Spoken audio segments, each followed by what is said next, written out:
సరైన విధానంలో పోరాడగలిగిన వ్యక్తిగా ఉంటాం. So that you do not make the cross of Christ of none effect. అట్లా చేయటం ద్వారా మనం క్రీస్తు యొక్క సిలువనే మాత్రం వ్యర్థము చేయటం లేదు.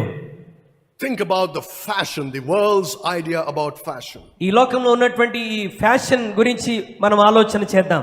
It goes dead against what the Bible says about how Christians should be. క్రైస్తవుడు ఎలా జీవించాలి అని దేవుని వాక్యం చెప్పేదానికి ఈ లోక సంబంధమైన ఫ్యాషన్ అనేది పూర్తిగా వ్యతిరేకముగా ఉంటున్నది. Think about how the Bible tells us to present ourselves to the world and to be dressed in a modest way. లోకంలో మనం జీవిస్తున్నప్పుడు లోక ప్రజలతో కలిసి ఉంటున్నప్పుడు క్రైస్తవుడు ఏ విధమైన జీవిత విధానం కలిగి ఉండాలో దేవుని వాక్యం తెలియజేస్తున్నది. But what does the world tell you? అయితే లోకం ఏమని చెప్తున్నది? It says do what you want.